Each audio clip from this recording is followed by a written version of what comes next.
I'm Scott M. Miller. This is Sam IT, and on today's Sam IT, I'm going to tackle the question, what is the minimum number of partitions necessary to install Linux?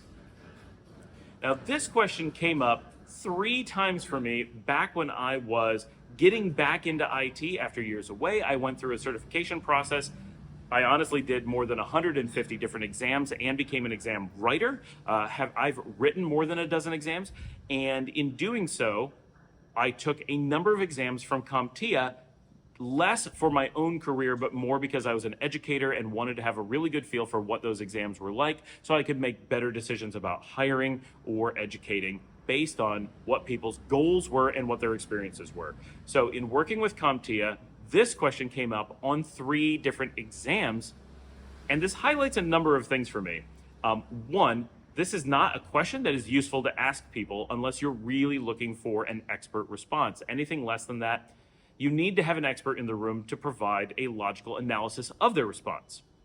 2, it taught me that CompTIA was doing absolutely no quality checks, even within their own ranks, let alone going out to the industry to get experts. No expert at any point ever crossed paths with CompTIA in the writing of this exam. Had any expert been there, they would have instantly shot down the question as being asinine, and they would have realized that CompTIA had no ability to actually answer the question and didn't check with anyone to see if it was correct. It's also not meaningful. The question has no purpose in being asked. There's no value in knowing this, and nobody who has taken that test is really aware of what the answer is. I saw something similar happen when I worked on Wall Street. The firm that I worked at had a standard Unix question that they would ask to everybody applying to work in the Unix administration team. Unfortunately, the team asking the question was not equipped to ask the question they were asking, and what they asked and what they believed the answer were, 1, the question was incorrect to ask. They did not ask the question in such a way that it could be deterministically answered. And 2, what they believed the right answer to be was incorrect. And so they were looking for an incorrect answer, and it's true, almost no one who ever interviewed with them caught the fact that the question was incorrect, but neither did any of the interviewers. That's a problem. So you need to be careful as to who is asking questions, because it is very easy to end up in a scenario where, whether it's a certification or simply an interviewer, may be testing people on something that they don't even know because they feel like they want to do something hard. So they come up with something they feel is hard, but is actually in many cases beyond them, and they don't know it. And so they look for the wrong answer. So I want to answer this specific question because it has a definitive, provable answer. So there is no gray area as there could be with some other things. Because they said, what is the minimum? There is a possible answer that cannot be refuted. We'll get to that in a second. But there's a lot of things that go into this. So first of all, it was common back in the day, so this is about 22 years ago from the time that I'm recording this, it was standard to teach that Linux should be, not that it had to be, but that it should be deployed to a number of partitions. Among those was the root partition, which is denoted simply by a slash, the boot partition or /boot that is used to hold the boot files used at the time that the system starts up, and it was assumed that you would have a home partition or /home that would hold user files, and this would almost always be kept separate physically from the rest of the partitions because it allowed for reckless growth without shutting the system down, and it allowed you to back up the rest of the system with a different priority than home. So that was a really useful mechanism that was really commonly used, or really common template for installing Linux. There were 3 different CompTIA exams who asked this exact same question, the exact same question. What is the minimum number of partitions necessary? On the junior most of those exams, they asked, and the answer was 3. You required root, boot, and home. It doesn't take much to realize you don't need home. Even many defaults in the 20 years since that was asked don't even make it a default. In many cases, you have to really go out of your way to even make it happen. The majority of people, 99% or more of people who have deployed Linux in the intervening 20 years have not included home and have no idea that they didn't. It simply becomes another folder instead of a partition. That's the first piece. So home is not necessary. That question, that answer, obviously wrong, and it was commonly wrong. Even at the time, it was not common to have home as a separate partition. Then they still recommended root, and boot. So the intermediary level Linux exam asked the same question. It expected the answer to be boot and root. You needed 2 partitions.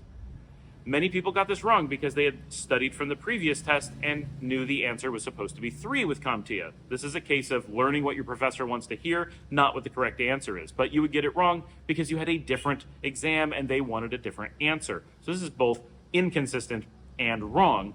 We'll show in a second.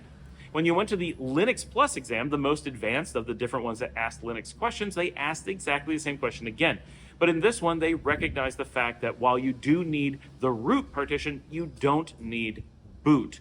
It is common. There's lots of good reasons to have it. No one's recommending getting rid of it. But if you don't have it, are there ways to boot? Absolutely, you can still boot. So that leaves us with the answer of 1, and that should be correct, except for the fact that you don't need hard drives and you don't need partitioning mechanisms to use Linux at all. You can simply and commonly install without partitions. And you can watch this on Linux pretty easily if you're going to do this. And if you're not a Linux person, you don't need to go do this to figure it out. But in Linux, there is a mechanism for denoting drive devices. So even in a situation where we have a drive, and this is important, if we have no drives, we can obviously still have Linux. There are many systems out there that run Linux and do not have any physical hard drive at all. SSD, spinning drive, doesn't matter. They don't have one. That is still quite common. You can boot over the network. You can boot out of RAM. You can do a lot of things.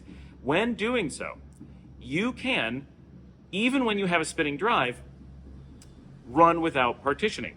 When you look at a hard drive in Linux, what its device names are something like SDA. What that refers to is that is a SCSI device, A being the first one. SDB would be the second SCSI device, and so forth. Most drives we use today are denoted as SCSI, whether or not they're actually SCSI. There's other designations, but they work in the same way. A is the first one, B is the second one. The first letters simply tell us what kind of device the system thinks it is, and their soft naming, you can change them to whatever you want, but you can. When you then partition a drive, those partitions get a number. So if you have device SDA and you make a partition, the first partition is SDA1, the second one is SDA2, 3, and so forth. So you know when you're using a partition. It is standard in so many scenarios to install Linux with only one file system, so no /boot, no /home, only the root, and to do so directly on SDA with no partition table whatsoever. And even if you were to split up that drive, you would, by default, not do it using partitioning, because that is an antique thing. You would do it using logical volumes and the LVM layer, whether it's coming from actual LVM2, the process called that, or from ZFS, or from Btrfs, or other mechanisms that provide that as well. There's many ways to do it. If you needed to have /home or /boot or whatever held as a separate file system underneath a logical volume manager, you would not do it with partitions. You would do it using one of those mechanisms. So we have multiple ways to demonstrate the definitive answer, that the correct answer that CompTIA never accepted is 0. Linux does not require partitioning, period, at all. It does not require anything of the sort. It doesn't require a drive. It doesn't matter how much you say, well, they didn't mean partition, they meant volume as well. First of all, that is wrong. It doesn't matter what they meant, is what they asked. So that you can work with only volumes says you can't have a partition. You can't say that you need a minimum of one partition. The fact that you can work without a partition or volume layer straight on the devices refutes even if you want to define volume as a partition and they're just using the term incorrectly. So it's refuted again. You can't do that. And then if you say, well, even if you have no partitioning system and no volume system, the fact that you have a device is still the first partition, even though there's no partition system, that is completely bonkers and BS. That is not a viable excuse in any way whatsoever. However, even if you believe that to be true, we can prove that we can run Linux from a network boot or from a RAM drive. We don't need a disk device whatsoever to pull that from.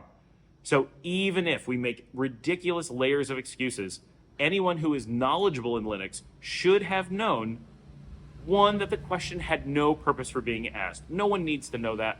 And two, that the definitive answer that cannot be refuted is 0. And anyone should have known that 3 different answers to the same question meant that at a minimum, 2 of them should have been wrong, and that people should have been coordinating. Had they coordinated with any actual Linux professional or even just any administration professional, they could have told them instantly that the question was bonkers and that the answer was 0, because Windows has the exact same answer. But assuming they didn't even have access to a professional in Linux or otherwise, all they had to do is reference their other tests, and they would have known through their internal, the two clock mechanism, their own safety mechanism of checking their answers against themselves, would have proven it wasn't a possible answer. We may not have known that 0 was the correct answer, but they would have known that 2 and 3 were not. So that is my rant, my story, and my answer as to why the answer must be 0. We know it is 0. We have always known it is 0. Why the question makes no sense. Why CompTIA is not doing anything to check their test. Now, that was a long time ago. They may have improved, but I have heard no stories of them improving, and we know of no reason for them to have done so. And in all the years, I've never known any professional who's had CompTIA reach out to them, which is telling, given that in theory they have a large number of professionals who would have to oversee their large number of tests to ensure that they are doing a good job. Given how much I have participated in professional communities and peer review studies over the years, that I have not run across anyone who has been asked to do that from a professional setting indicates a really high chance that that is not something that they are doing. And from looking at their tests, we know that at least the A+ is not even a test for the right industry that it claims to be, and that their other tests are just garbage. That doesn't mean certifications are bad. It's just a story of one particular really bad episode with certifications that I have happened to have been someone to have taken enough certifications to have witnessed and be aware that this happened across different things. They got away with it for the most part because students just want to pass and they don't want to rock the boat. They know that if they throw up a stink, they're the ones that are going to get shut down. CompTIA can do a lot of damage to them. A lot of times they were unsure that they could prove what the answer was, and very, very, very few people would ever have taken multiple tests like that and seen the answer come up multiple times and been aware of what the answer was supposed to be and that it changed throughout them. Thanks for joining me. Remember to like and subscribe. Ask your questions below. Let's have a discussion about this. And if you'd like to support the channel, you can buy me a coffee that comes directly to me. Please share on social media. I will see all of you next time. Everyone, I want to thank you so much for taking the time to watch this video and for all of you who have been supporting this channel over the many years that we have been here. I'm working really hard to get this channel back on track and get videos coming out on a regular basis. And part of that is something we've never done before, and that is give you guys a way to support the channel.